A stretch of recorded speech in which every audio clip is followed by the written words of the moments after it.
Bapak Ibu, Shalom. Apa kabarnya hari ini? Banyak dari kita itu hidupnya dari tahun ke tahun gak berubah-berubah. Cuma kalian kalau Natal kita semangat ke gereja. Bahkan jangan dikasih musik, nanti saya nangis loh. Saya gampang terharu soalnya. Jadi kita ini banyak orang Kristen tuh hanya merayakan Natal, tapi kita seringkali kita tidak sungguh-sungguh memahami apa tuh makna Natal. Kita buka bersama dulu langsung Matius pasal yang ketiga, ayat pertama dan ayat yang kedua, Bapak Ibu. Matius 3 ayat pertama dan yang kedua, firman Tuhan di sana berkata begini. Kita tahu bersama ketika Yesus mau datang, Yohanes Pembaptis itu sudah dinubuatin dari zaman nabi-nabi dulu, bahwa akan ada orang yang akan mendahului Kristus dan memberitakan, mempersiapkan jalan untuk kedatangan Sang Mesias. Dan Yohanes Pembaptis adalah orang yang dipakai Tuhan untuk mempersiapkan jalan untuk kedatangan Kristus. Jadi apa dia bilang, saudara, ketika Tuhan mau datang? Matius 3 ayat 1 dan 2, baca bersama. Kalau itu ada di sana, di layar ada, kita baca bersama. Pada waktu itu tampillah Yohanes Pembaptis di padang gurun Yudea dan memberitakan apa? Bertobatlah, sebab ketika Tuhan Yesus mau datang ke dunia, Yohanes Pembaptis dipilih Tuhan untuk menyampaikan berita tentang kedatangan Kristus ini, mempersiapkan orang-orang. Dia bilang apa? Bertobatlah karena kerajaan Allah sudah. Jadi kedatangan Allah, kedatangan Kristus ke dalam dunia itu digambarkan sebagai kedatangan kerajaan Allah. Ya. Yesus itu datang ke dalam dunia membawa kerajaan Allah. Makanya Alkitab berkata kita yang percaya kepada Kristus, hidup kita tuh dipindah dari dalam gelap kepada terang yang ajaib, dari kerajaan dunia kepada kerajaan Allah. Lalu apa itu kerajaan Allah, Bapak Ibu? Roma 14 ayat 17. Kalau kita pikir kerajaan Allah itu sorga, wah nanti kita semua nanti akan masuk sorga kalau sudah mati. Kasihan deh lu, kelamaan. Tunggu kiamat dulu baru masuk sorga. Tuhan mau kita hidup di dalam surga mulai sekarang ini, sekalipun kita masih ada di dunia. Makanya Yesus mengajarkan kepada kita doa Bapa kami. Dia bilang apa? Datanglah kerajaanmu di bumi seperti di surga. Nah, Roma 14 ayat 17 baca bersama. Apa itu kerajaan Allah? 1, 2, 3. Sebab kerajaan Allah bukanlah soal makanan dan minuman, tetapi soal kebenaran, damai sejahtera dan sukacita oleh Roh Kudus. Jadi kerajaan Allah itu gak ada hubungannya sama makanan, sama minuman, sama mobil mewahmu, sama rumah mewahmu, sama apapun yang bagi manusia hari-hari ini menjadi tolak ukur. Sebab kerajaan Allah di sana dikatakan soal apa? Kebenaran. Coba itu ayat jangan langsung dihapus-hapus begitu ya. Tayangkan dulu itu ayat di situ. Ini jemaat ini jarang-jarang baca Alkitab. Jadi taruh di situ terus biar sampai ya meletek itu mereka membaca ini ya. Saya tahu nih di rumah pada jarang baca Alkitab ini. Kebenaran dikatakan kerajaan Allah itu apa? Kebenaran, damai sejahtera dan orang yang menerima Kristus sebagai Tuhan dan Juru Selamat. Natal itu adalah peristiwa kerajaan Allah turun ke bumi. Waktu kita terima Natal, kita terima Kristus, maka dalam hidup kita yang pertama ada apa? Kebenaran. Yang kedua ada, yang ketiga ada, amin. Jadi kalau kau ngaku Kristen, terima Yesus, tapi kau hidup tidak dalam kebenaran, dalam dosa, berarti kau belum masuk dalam kerajaan Allah, masih di dalam kerajaan setan. Jangan tertawa, ini benar, ini serius dan ini menakutkan. Orang yang tidak hidup dalam kebenaran, berarti kau belum pindah kepada kerajaan, kau belum terima itu Natal, itu Kristus itu. Lalu ketika ada kebenaran, maka pasti hidup kita penuh damai. Kalau ada damai sejahtera pasti ada suka. Hari-hari ini dunia sedang kehilangan ini. Banyak orang hari ini nggak ada damai sejahtera karena mereka hidup di dalam dosa. Makanya timbul kekhawatiran, ketakutan. Sesuatu yang belum terjadi sudah ditakuti. Ini terjadi hari-hari ini, orang bunuh diri. Kenapa saudara? Karena kehilangan nih kerajaan Allah ini. Saya baru pulang dari Malaysia tadi malam. Lucu, waktu kita terbang ke sana, saudara, kan pakai pesawatnya sampai di Kuala Lumpur tuh kita terbang lagi ke itu ya, ke Tawau, itu naik pesawatnya Malaysia. Jadi ada pengumuman. Perhatian, pesawat ini dilengkapi dengan 6 pintu kecemasan. Saya bilang sama suami saya, ada pintu kecemasan di sini. Berarti orang-orang yang cemas kalau masuk di situ langsung hilang. Nggak tahu hilang nyawanya atau hilang kecemasannya itu, ya. Dia bilang pesawat ini diperlengkapi dengan 6 pintu kecemasan. Jika terjadi sesuatu, saudara harus berlari ke pintu kecemasan. Terus saya bilang sama suami saya, oh maksudnya dia itu pintu darurat. Jadi ternyata saya menghubungkan, saya bilang sama suami saya begini, berarti orang itu kalau keadaannya darurat maka timbul bagus juga kita bikin pintu kecemasan ya. Contoh keadaan darurat itu, kalau besok jatuh tempo, pasti hari ini kita timbul, bikinlah itu pintu kecemasan. Maka kau lari ke pintu situ. Jadi memang orang itu saudara, kalau ada sesuatu yang darurat yang akan terjadi, maka pasti kita timbul kecemasan. Hari-hari ini banyak orang sedang mengalami kecemasan. Banyak yang gak bisa tidur sekarang. Siapa yang gak bisa tidur? Nggak usah angkat tangan. Ya, nggak bisa tidur. Ya, saudara ke dokter, ke psikiater, saudara cuma dikasih obat penenang. Syarafmu itu dilemahkan supaya kau bisa tidur. Tapi itu bukan pertolongan.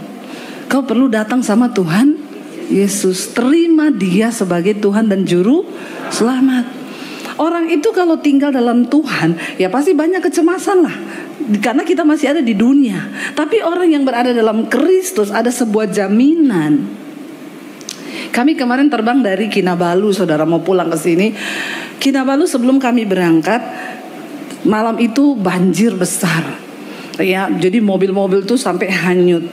Lalu banyak penerbangan hari itu semua di cancel, nggak terbang. Kemarin saya berangkat, beberapa juga cancel penerbangan ke Bali, harusnya jam 2 siang, mereka jadi jam 5 sore. Saya bilang sama suami, teman saya bilang gini, ada satu orang juga kita ketemu, kayaknya kita nih di cancel loh penerbangan kita. Saya bilang, ini sudah malam ya, kalau di cancel berarti bisa besok nih kita berangkat. Saya ada pelayanan Natal lagi di sini. Ya, kenapa saudara? Karena seharian hujan deras banget di sana, tidak berhenti hujan, angin kenceng. Ya saya juga sih, ya jujur dalam hati ya, aduh kita mau terbang keadaan hujan deras begini, gelap gulita, angin kenceng, tuh kan deg-degan ser ya. Iya enggak? Saudara yang pernah terbang coba, kalau angin kenceng, gelap gulita, awan, hujan deras, mau terbang itu ada kecemasan enggak? Ya, kalau bilang tidak berarti kau sudah mati rasa. Berarti kau tuh bukan manusia. Saya tuh mau terbang, aduh dalam hati saya tuh, ya bahkan kalau kita tuh cemas pun suami juga kan nggak bisa tolong kita tuh, ibu-ibu. Ya, karena ya kita cemasnya cemas sendiri-sendiri toh udah. Kadang juga kalau kita ngomong, aduh saya takut, pasti suami juga karena dia juga takut, jadi dia bilang, sudah usah takut lah, biasa aja. Ya, dia juga tidak mengerti. Saya tuh diam aja saudara. Akhirnya kita lama disuruh baru naik pesawat. Karena saya lihat nih hujan tidak berhenti, anginnya tidak berhenti. Di dalam pesawat itu lama tidak terbang-terbang. Saya itu tanya, ini pesawat nggak terbang-terbang kenapa ya? Ya mungkin karena faktor cuaca. Saya menghibur diri saya, dia masih ngangkat barang kali. Tapi pintu sudah ditutup. Harusnya kan kalau pintu sudah ditutup tuh berarti pengangkatan barang kan bagasi sudah selesai tuh. Nggak mungkin lah kita udah ditutup, sudah diumumin, sudah ada itu loh, apa pengumuman kalau terbang gini-gini, pintu kecemasan sudah, itu kan sudah semua itu kan berarti sudah siap kan. Tidak terbang-terbang, pramugarinya sudah duduk pada tempatnya, kenapa nggak terbang-terbang? Akhirnya kecemasan semakin bertambah kan. Ini karena cuaca atau ini pesawat rusak.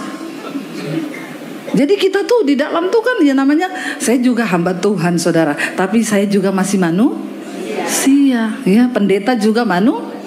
Punya rasa, punya hati. Jangan samakan dengan pisau belati. Jadi saya itu duduk, kenapa nggak terbang-terbang ya? Tapi saya lihat, masih angin, masih hujan. Oh mungkin pasti karena cuaca.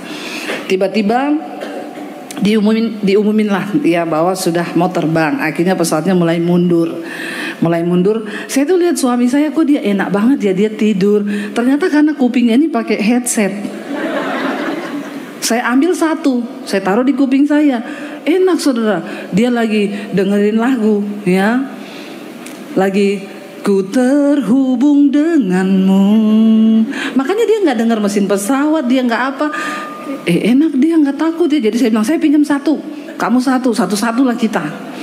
Setelah saya dengar lagu rohani itu agak terhibur juga, nggak takut sih, tapi ya tetap ada. Akhirnya terbang. Terbang pertama itu saudara goyang sekali karena kita menembusi awan yang pertama. Itu cuacanya gelap, hujan, itu goncang saudara ya. Saya dengerin lagu aja, saya ikut nyanyi, saya menyembah Tuhan. Satu hal dalam hati saya percaya gini, Tuhan, kalau saya belum waktunya mati, ya tidak mati. Mau sehebat apapun awannya, hujannya, badainya, kalau belum waktunya saya mati, saya tidak mati. Tapi kalau sudah waktunya, toh kita semua kan harus siap toh. Kapanpun kita mau mati, mau di udara, mau dimanapun, di kamar mandi juga bisa mati. Ya udah, akhirnya saya, daripada saya cemas, lebih baik saya berserah. Lalu saudara, ketika dia mau menembusi, kan hujan itu hanya di lapisan langit yang pertama ya. Ketika mau tembusi badai itu itu dia goyang pesawatnya, dia harus tembusi itu hujan. Nah disitulah kita deg-degan. Tapi ketika dia sudah melewati awan yang pertama yang hujan itu, kan dia tembus ke langit yang berikutnya. Waktu sudah tembus cuma sekitar 10 menit terbang, saya udah lihat mataharinya, langitnya kuning ya. Terus saya di situ dapat satu pelajaran gini. Ternyata saudara, ya memang ketika ada badai itu kelihatannya menakutkan, tapi jalani aja. Amin. Ya resiko tanggung masing-masing tentunya toh. Dan ketika pesawat itu sudah menembusi badai itu, ternyata di atas tuh langit. Apakah kalau hujan matahari tidak terbit? Saya mau tanya. Waktu hujan matahari terbit enggak? Cuma kan kita suka gini, ini mau hujan mendung, matahari tidak keluar. Itu pembodohan. Dari kecil kita dengar orang tua bilang begitu toh. Ini mendung loh, iya tidak ada matahari. Padahal saya mau tanya, matahari ada apa enggak? Tapi ketutupan. Setelah kita melewati awan yang mendung ini, di atas ternyata mataharinya terang benderang, cerah banget. Iya Pak ya.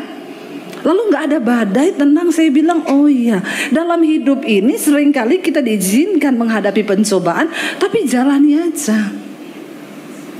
Karena ketika engkau berhasil menembusi badai itu, di atas tuh ada cahaya, ada terang benderang, ada kemuliaan. Yang penting kau jangan bikin badai Nah ini kebanyakan orang Kristen nih, menghadapi badai bukan badai yang Tuhan izinkan, dia bikin badai sendiri. Makanya hidupnya itu tertekan terus, gak ada damai sejahtera. Yesus datang dikatakan membawa kerajaan Allah. Kerajaan Allah itu kebenaran, damai sejahtera dan sukacita oleh Roh Kudus. Makanya Yohanes Pembaptis berkata, karena hanya orang-orang yang bertobat yang bisa mengenal kebenaran dan ikut hidup di dalam kebenaran. Jangan kau tidak bertobat ikut Yesus saudara. Satu kuncinya supaya Tuhan bisa hadir dalam hidup kita, bertobat. Waktu engkau bertobat, kebenaran itu ada dalam hidupmu, maka waktu ada kebenaran pasti ada sukacita. Coba kita lihat Yesaya. Ini firman Tuhan yang ngomong, bukan saya ngomong ya. Yesaya kita buka 32 ayat yang ke-17. Yesaya 32 ayat yang ke-17. Baca sama-sama di sana apa kata firman Tuhan. Di mana ada kebenaran, di situ akan tumbuh damai sejahtera, dan akibat dari kebenaran ialah apa? Ketenangan dan ketenteraman untuk amin. Ini cocok nggak sama Roma 14 ayat 17 tadi? Cocok. Yesus itu tahu dunia ini sedang ada di dalam kegelapan akibat dosa. Dosa itu membawa sesuatu yang membuat manusia nggak bahagia. Saya mau bilang saudara, yang kita paling butuhkan dalam hidup kita ini bukan uang. Nggak percaya loh? Bilang amin. Nah itu baru percaya. Ya kalau kau nggak bilang amin berarti kau nggak percaya. Yang kita paling butuhkan di dunia ini bukan uang, tetapi ketenangan dan damai sejahtera. Buat apa orang punya uang banyak kalau nggak ada ketenangan dalam hidupnya, nggak ada damai sejahtera dalam hidupnya? Kaya sih kaya, tapi bolak-balik dokter terus. Kenapa? Nggak bisa tidur, minum obat penenang. Kalau malam nggak bisa tidur. Ya, jangan loh Bapak Ibu.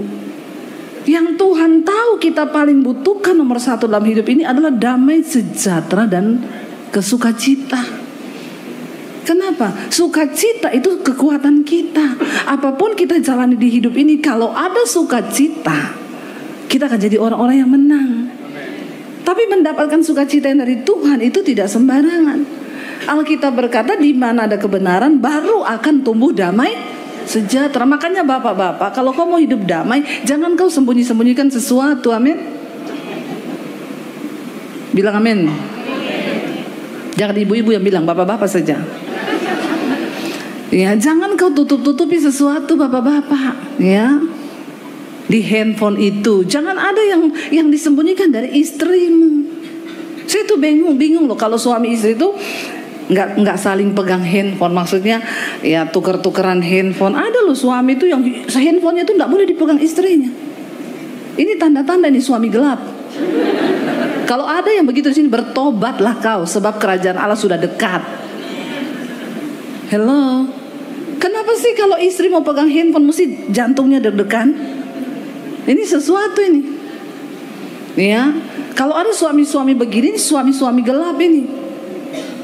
Ya, makanya juga itu nama ditulis di handphone tuh yang benar. Ya, jangan Yanti diganti Yanto. Ini bahaya ini, ya. Bahaya, tulisannya tukang gas, tukang sedot WC. Sampai istrinya bilang, itu malam-malam tukang sedot WC telepon-telepon kamu kenapa? Nggak tahu. Emang yang mana sedot yang mau disedot di WC-WC ini? Bertobat. Ya, jangan ya.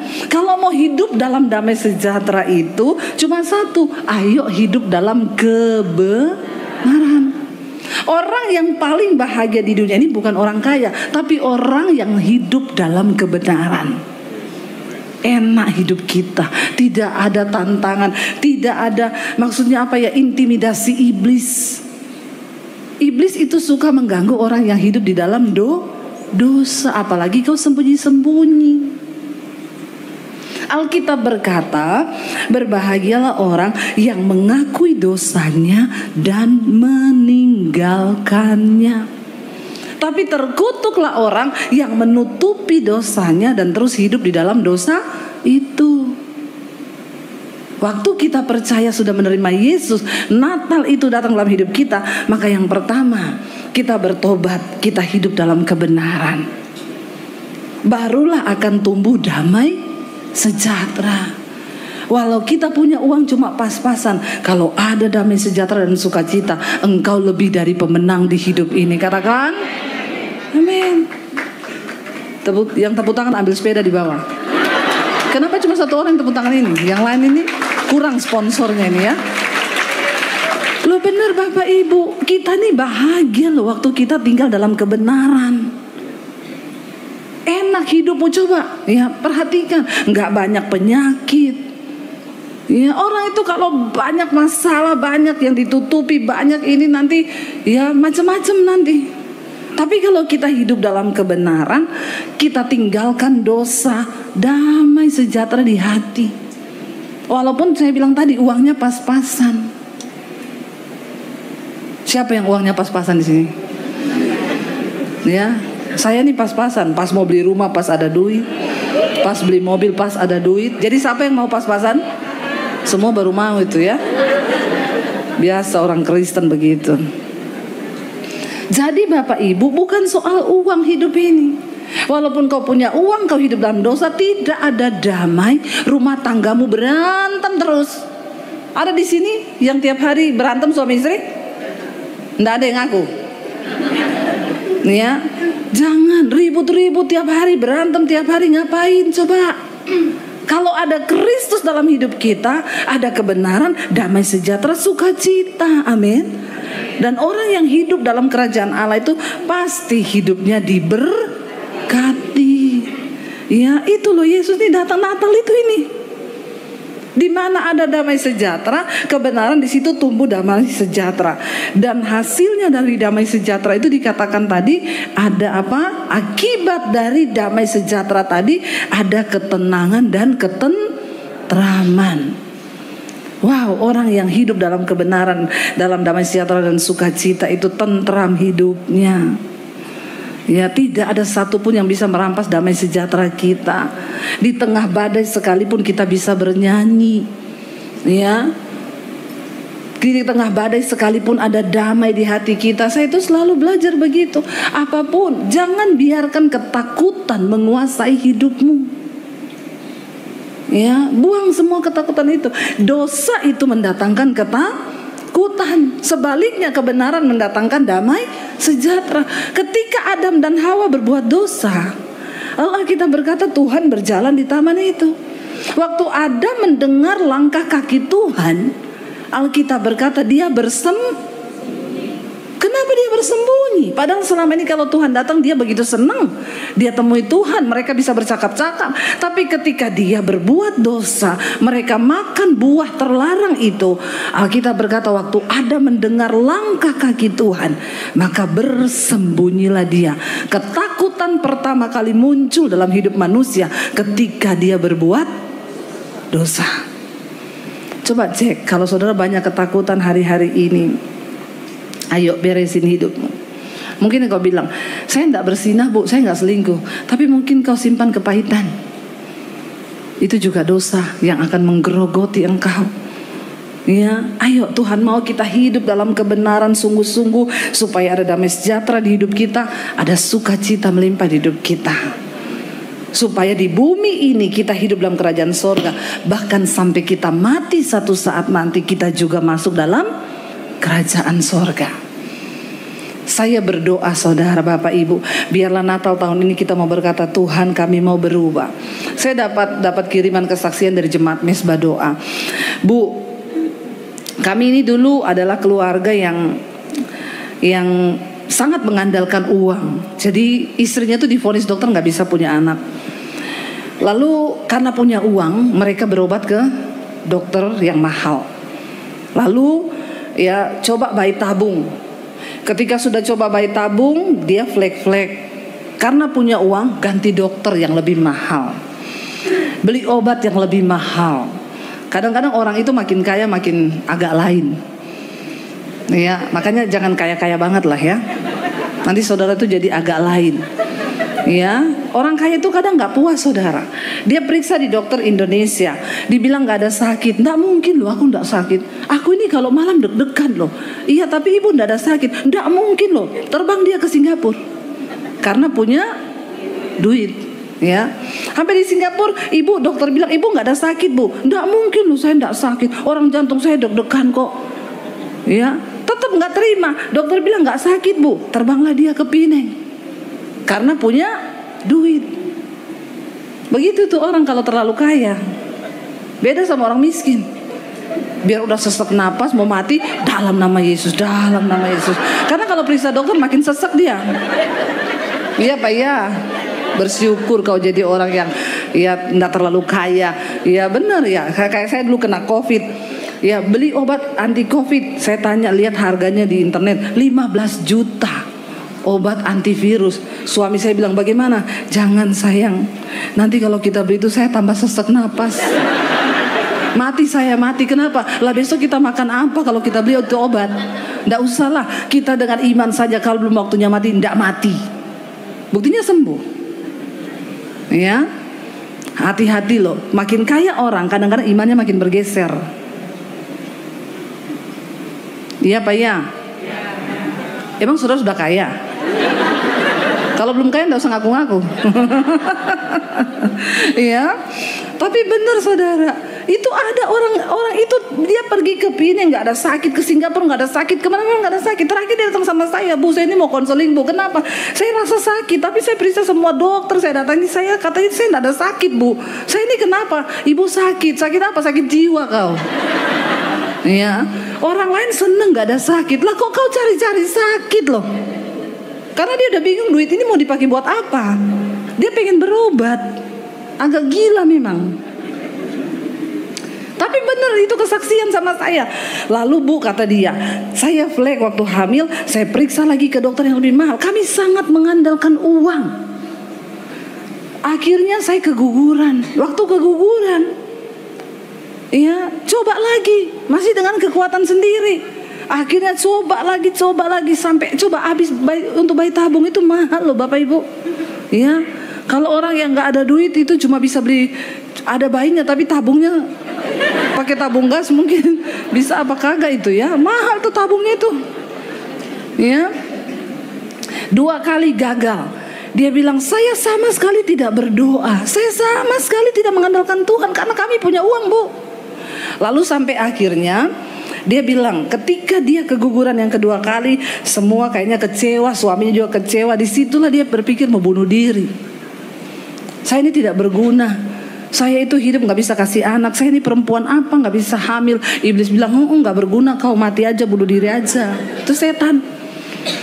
Lalu dia berpikir tadinya saya mau bunuh diri aja. Tiba-tiba saudara, dia bilang kenapa aku gak pernah cari Tuhan ya, kan ada Tuhan. Lalu dia mulai cari-cari lagu rohani di YouTube. Dia ketemu khotbah saya. Lagi buka YouTube, saudara coba buka YouTube, pasti muka saya muncul. Nah kalau muncul tuh tolong subscribe, jangan dilewati aja ya. Lalu dia klik satu saat, pas khotbahnya yang judulnya dosa yang tidak terampuni. Dia bilang waktu saya dengar khotbah itu, kalau penasaran silakan diklik sendiri di YouTube. Waktu saya klik itu, Bu, saya nangis habis-habisan di jamaah Tuhan. Ternyata saya ini selama ini jauh dari Tuhan. Saya ini memiliki dosa tersembunyi yang tidak bisa terampuni karena saya mengabaikan suara Roh Kudus. Dia berlutut di kaki Tuhan. Lalu dia tidak lagi peduli soal dia hamil atau tidak. Dia cuma sibuk memperbaiki hubungannya dengan Tuhan. Dia bilang tadinya saya ini Ibu orang yang egois, tukang marah, gampang tersinggung. Saya walaupun salah, suami saya pasti yang salah. Begitu ibu-ibu memang. Ya, walaupun dia yang salah tetap suami salah. Ya, memang wanita itu kasta tertinggi di dunia. Tidak ada lawannya. Tapi Bu, setelah saya ikut terus, saya dengerin semua khotbah, saya ikut mesbah doa Ibu, saya diubahkan. Saya jadi wanita yang sabar. Saya gampang minta maaf. Dulu saya gak pernah minta maaf, walaupun saya tahu saya yang salah. Tapi setelah saya diubahkan firman Tuhan, kebenaran itu turun dalam hidup saya. Jadi ternyata tidak semua orang Kristen itu sudah menerima Tuhan Yesus. Banyak yang cuma karena beragama. Kalau kau cuma beragama, gak ada jaminan keselamatan buat hidupmu. Lalu dia bilang ketika saya mulai baca Alkitab, saya mulai berdoa, saya berubah, Bu. Ketika saya berubah, suami saya melihat perubahan saya. Lalu akhirnya suami saya juga mulai dengerin khotbah. Sampai satu kali mertua panggil, kamu itu gak punya anak, sampai kapan punya anak? Kalau Tuhan gak bisa jawab, sini tak kenalin dukun.